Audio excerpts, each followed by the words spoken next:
Hello, everyone. I'm really glad you're here today. It means a lot that you're taking the time to sit with this conversation, especially because it touches on an experience so many people silently endure.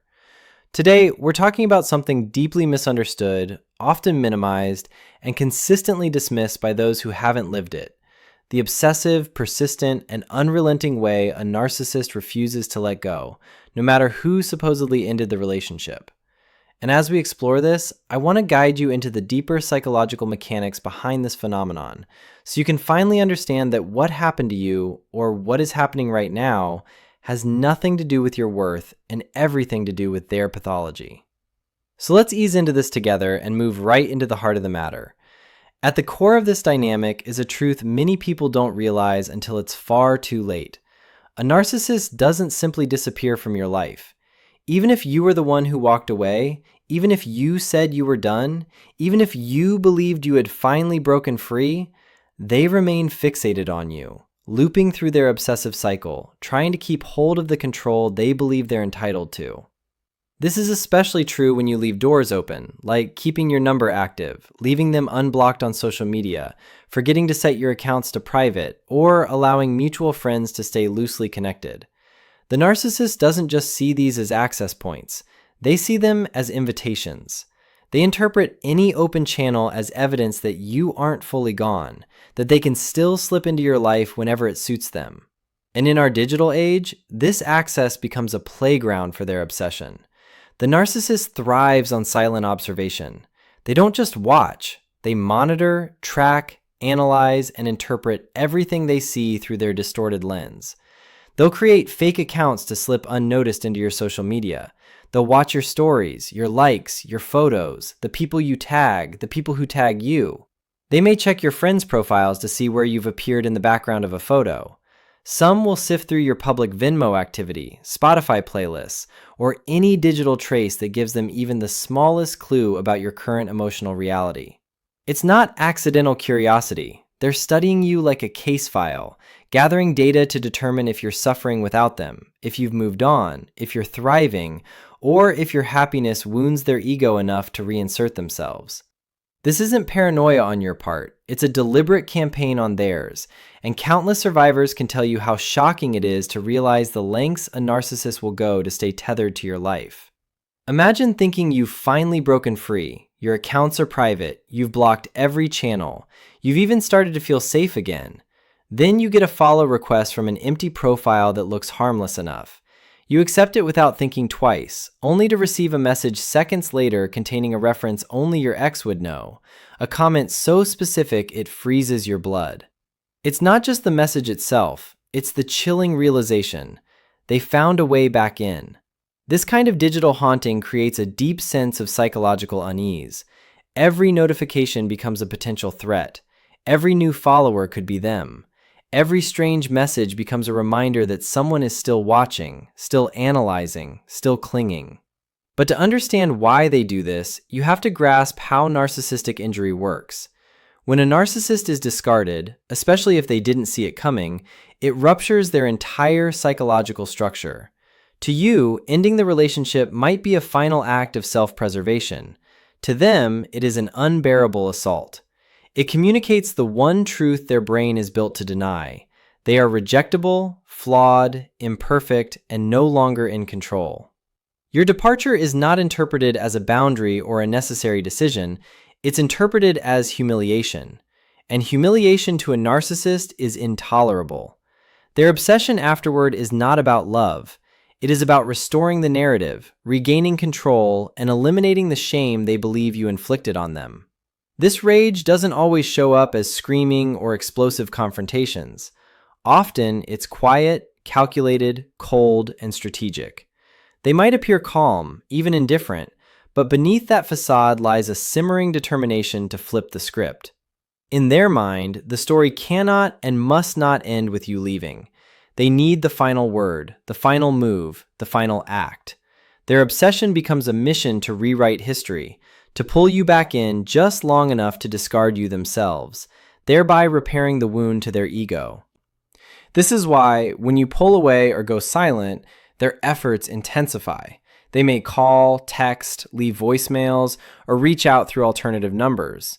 They'll use mutual friends or even relatives as flying monkeys, presenting themselves as the poor, abandoned victim, while painting you as unstable, cruel, or impulsive. They might tell your cousin they're worried about your mental health, or tell your old friend they just want closure, all while fishing for information and manipulating the perception of everyone around you. This dual-purpose strategy allows them to maintain a sense of control while simultaneously eroding your support system. From their perspective, as long as they can reach you, whether you respond or not, they maintain power. Every missed call, every unopened text, every ignored email still serves their objective because it triggers an emotional response in you. It makes you wonder why they're reaching out. It makes you feel unsettled. It makes you look at your phone with a sense of dread. That psychological real estate is what they want. They know they don't need 100 successful attempts. They only need one. If you break silence even once, whether in anger, desperation, or exhaustion, they perceive it as victory.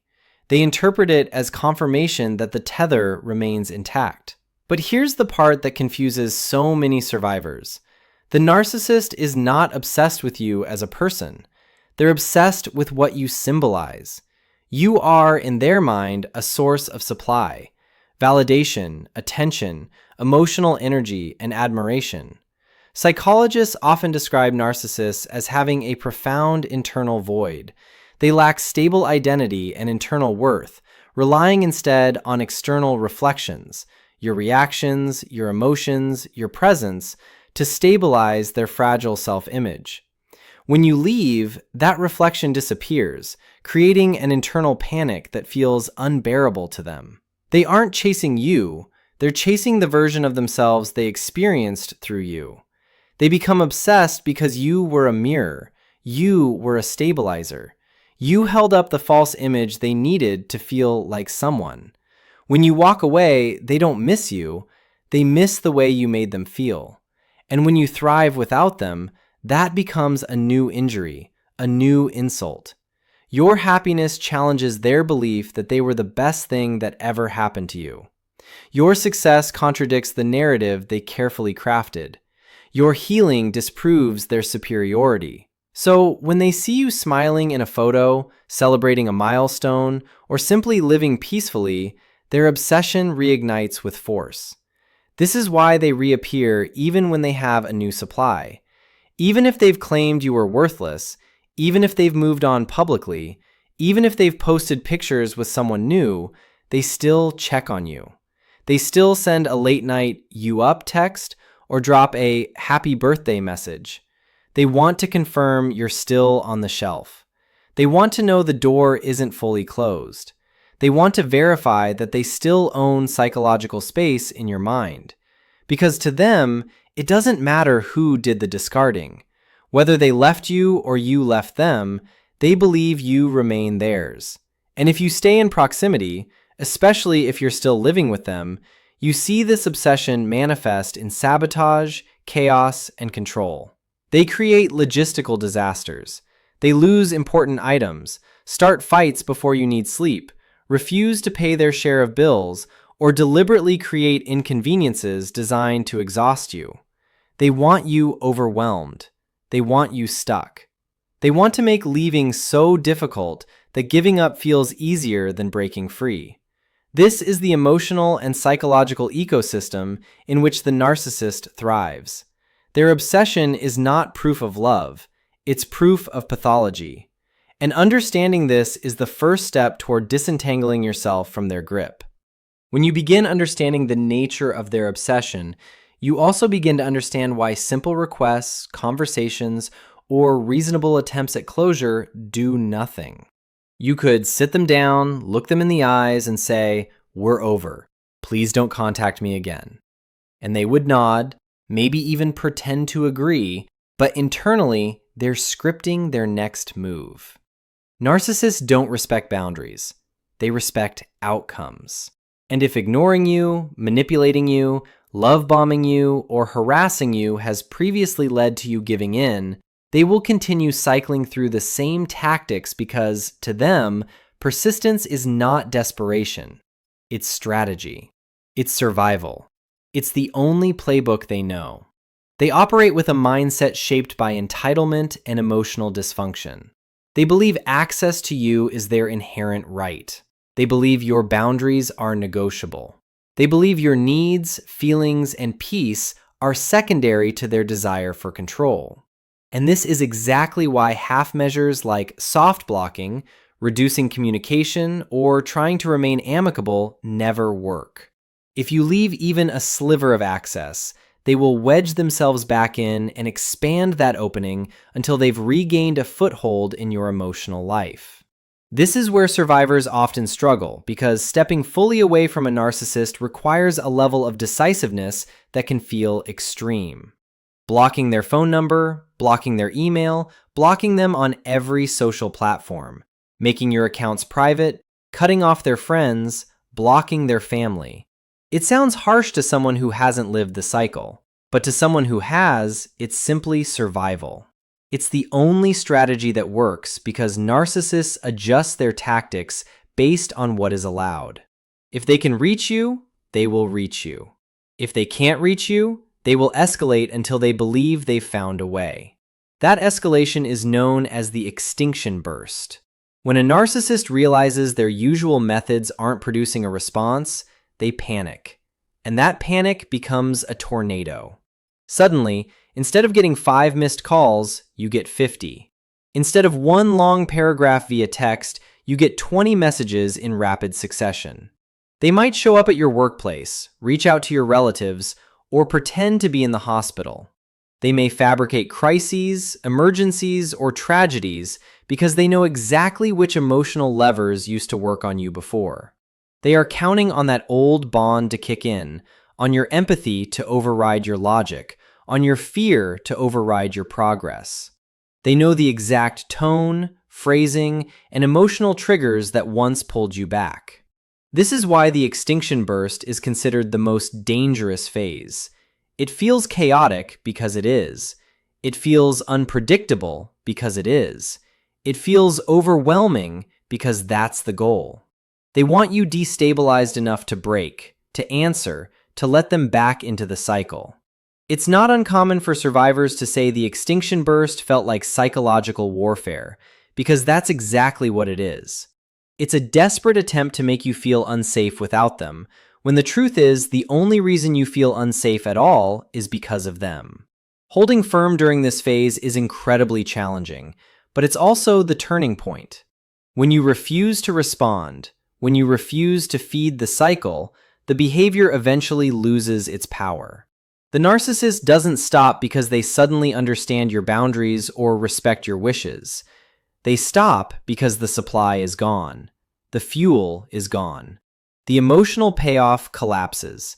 And without that payoff, the frantic behavior becomes unsustainable. But getting to that point requires clarity, support, and often outside intervention. This is where trauma bonds complicate everything. A trauma bond isn't just an emotional attachment. It's a biochemical bond created through intermittent reinforcement. Your nervous system becomes addicted to the cyclical highs and lows. The love bombing triggers dopamine, the anxiety triggers cortisol, and the brief moments of calm trigger relief, which your brain interprets as reward. Over time, your body associates the narcissist with both panic and comfort. Leaving them doesn't feel like walking away from abuse. It feels like walking away from the only source of relief, even if they were also the source of the pain.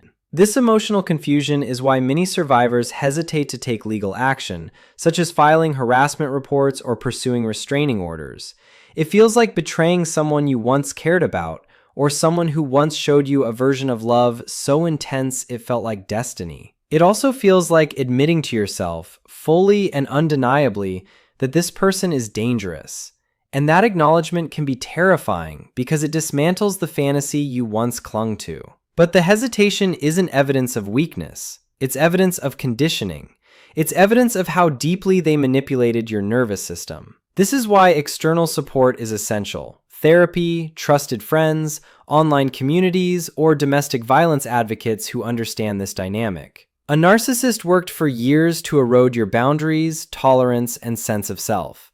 Undoing that doesn't happen in isolation. You need mirrors, healthy ones, to help you see clearly again. You need people who can remind you that your fear is valid, your confusion is normal, and your desire to break free is not only brave, but necessary. And if you're still living with them, the battle becomes even more complex. Narcissists don't leave simply because they should. They leave when it benefits them. They leave when a new supply offers more comfort, admiration, financial support, or convenience.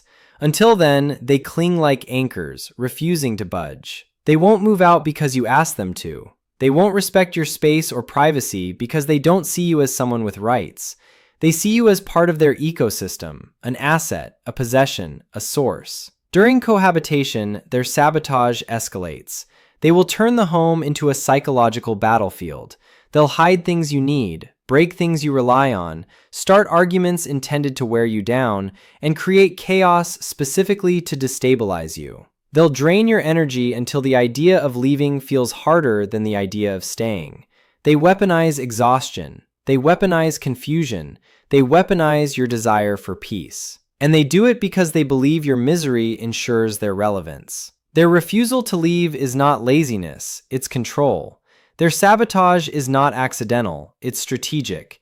And their fixation on remaining in your life is not romance, it's ownership. Understanding this truth is painful, but it's also freeing. It allows you to finally see that their obsession is not a compliment. It's not evidence that you were special. It's not proof of deep affection. It's a reflection of their emptiness. It's a symptom of their disorder. It's the consequence of a person who cannot stand alone without someone else's emotional energy propping up their hollow interior. The narcissist is going nowhere, not because you are irresistible, but because they are stuck. They are emotionally crippled, developmentally arrested, psychologically stagnant. They are trapped inside the same cycle, repeating the same pattern, seeking the same supply, and facing the same emptiness no matter who they're with. Their obsession with you doesn't mean you're unforgettable. It means you were functional to them. And functional things, in their mind, should never leave. But while they are going nowhere, you are not bound to their cycle. Your life is not anchored to their dysfunction. You have mobility, growth, potential, and autonomy they will never possess. The moment you stop managing their obsession and start prioritizing your freedom, you begin the process of disentangling yourself from their grip. It begins with clarity, then boundaries, then distance, then reconstruction. And over time, the psychological real estate they once occupied shrinks until it becomes irrelevant. Your healing is not only possible, it's inevitable once you choose yourself. Every step you take away from their chaos brings you closer to your peace. Every boundary you enforce builds a door they cannot open. Every moment you invest in your emotional liberation weakens the cord they tried so hard to maintain. And as you reclaim your mind, your space, and your identity, you'll realize something powerful. You were never the one who was stuck. You were never the one who was dependent. You were never the one who couldn't let go. That was them. It was always them. And the moment you break free, you step into a life they will never access again. Not because they don't want to, but because they can't. Not anymore. Thank you for spending this time with us today. Your willingness to learn, reflect, and understand these dynamics is an act of courage in itself. If this conversation resonated with you, helped you gain clarity, or gave you a sense of validation, we encourage you to support the channel by liking this video, leaving a comment with your thoughts or experiences, sharing it with someone who might need this message, and subscribing for more insights on navigating complex relationship dynamics. Your engagement helps us reach more survivors and build a community where healing is possible. Until next time, take care of yourself, stay safe, and remember that your freedom, your peace, and your future are worth fighting for.